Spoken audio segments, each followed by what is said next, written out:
Welcome back to the Accessible Art History YouTube channel. This week, we're continuing with the series Art History Hot Takes by taking a look at some of the most controversial works of art in history. Now, some of these might seem tame by today's standards, but that's what makes them so interesting to study. They give us a chance to see how human emotion and reactions change over time. Art has always had the power to inspire awe and wonder, but just as often, it sparked outrage, confusion, and even destruction. Some of the most famous works of art weren't even celebrated when they were first unveiled. They were attacked, censored, or ridiculed. Yet, these controversies helped change the course of art history. So to learn more, keep on watching. Caravaggio was no stranger to scandal, both in his personal life and his art. Yes, he really did murder someone, but that's a story for another video. One of his most controversial paintings is called The Death of the Virgin, dating to around 1604 to 1606. It was painted for a Carmelite church in Rome and was meant to serve as a devotional altarpiece. Instead, it became one of the most infamous rejections in art history. Why? Because Caravaggio refused to idealize the Virgin Mary. Instead of a radiant holy figure, he gave viewers a stark human body, lifeless, heavy, and disturbingly real. Legend has it that he used a drowned woman from the Tiber as his model. For the church, that was unthinkable. Depicting Mary's death so realistically stripped away her divine dignity. Additionally, it was widely assumed at the time that the Virgin had ascended bodily and fully into heaven right before death, meaning that her body would have not been seen by the disciples in this way. It's important to note, however, that this wasn't official dogma at the time. It was just more of a generally agreed upon idea.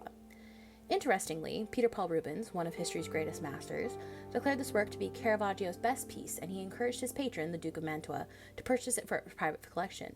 The Duke loved it so much that he forbade any copies from being made. To us today, Caravaggio's honesty is what makes this painting so moving. It emphasizes the humanity of Mary and the grief of those who surround her. But at the time, this raw approach crossed a line, showing just how powerful realism could be and how threatening it was to established traditions.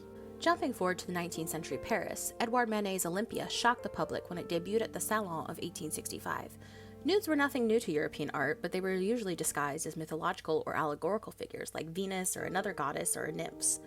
Manet broke this convention. His Olympia is clearly a modern woman who stares boldly at the viewer.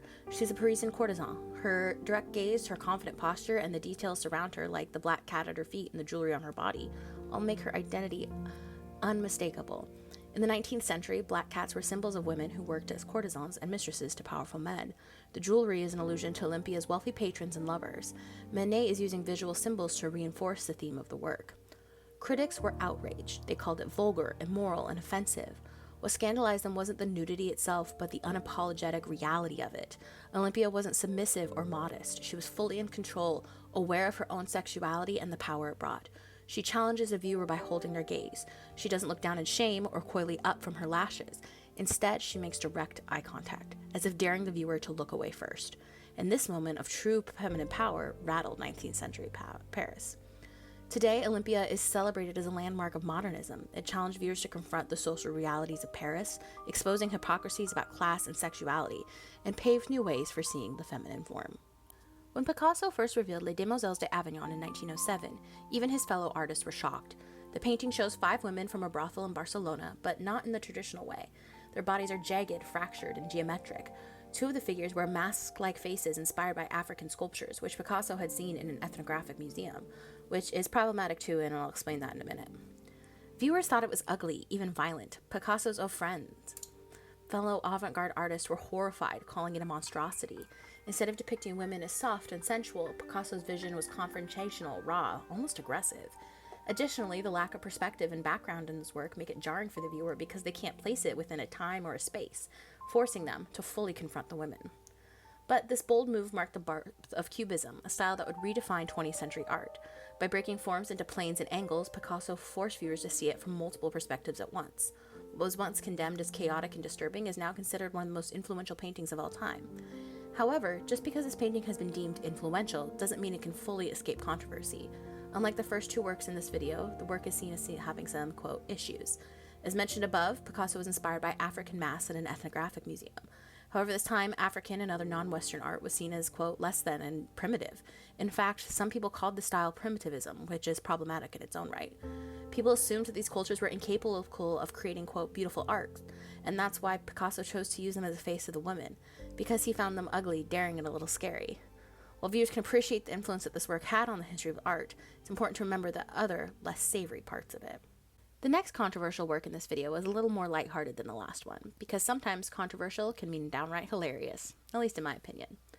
In 1917, Marcel Duchamp submitted a porcelain urinal signed R. Mutt to an art exhibition in New York. He tipped it on its side and titled it Fountain. The organizers were outraged and refused to display it because in what world was this art? But Duchamp wasn't trolling, or at least wasn't 100% trolling, but I like to think he was a little bit cheeky because it's a urinal. His point, though, was revolutionary. Art didn't have to be about beauty, skill, or tradition. It could be about context and intention. By taking an ordinary object and placing it in a gallery, Duchamp forced the question, is this art? Duchamp called this new avant-garde style, quote, ready-made, and it's exactly what it sounds like. Duchamp believed that anything could be art. It was in the eye of the beholder. It was more about the concept of art versus the manual labor used to create it. At the time, many thought it was ridiculous, and today, some people still do. Yet, in some circles, Fountain is hailed as the most important artwork of modern art. In fact, it was voted as the most influential work of the 20th century in 2008. It paved the way for conceptual art, performance art, and countless contemporary movements. Duchamp showed that sometimes the idea itself is more powerful than the object. Finally, let's look at a controversy that unfolded in front of the world. In 1933, Mexican muralist Diego Rivera was commissioned to create a massive fresco in New York's Rockefeller Center. His mural, Man at the Crossroads, explored technology, industry, and the potential futures of humanity. At first, the Rockefeller family approved of the design because it showed the elements of industry and capitalism, something that they were major proponents of. However, a journalist at the New York Telegraph caught wind of the project and deemed it anti-capitalist propaganda. In response, Rivera also included a detail that outraged his patrons, a portrait of Vladimir Lenin, the communist leader and the first head of state of Soviet Russia. For the Rockefeller family, icons of American capitalism, well, this was unacceptable. Rivera, though, refused to remove his portrait of Lenin. The artist was a proponent of communism, having made friends with many figures like Trotsky when he lived in Mexico City. In May 1933, Nelson Rockefeller, the head of the family enterprises at the time, ordered Man at the Crossroads to be plastered over and thereby destroyed before it was finished, resulting in protest and boycotts from other artists. They accused the Rockefellers of censorship, while others praised it for protecting strong American values. Rivera later recreated the mural in Mexico City, where it still stands today. Thankfully, he took a few photos in black and white when he thought the Rockefellers might destroy his work.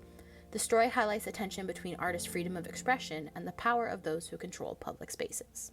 From Caravaggio's unflinching realism to Duchamp's radical concepts, each of these works sparked outrage in its time, but also pushed art forward in ways that no one could have predicted. What was once condemned as scandalous is now celebrated as genius. And maybe that's the lesson here. True innovation rarely comes without controversy. These artists weren't afraid to break rules, challenge authority, or ask uncomfortable questions. And in doing so, they changed art forever. So which of these works do you think is the most controversial? Let me know in the comments below.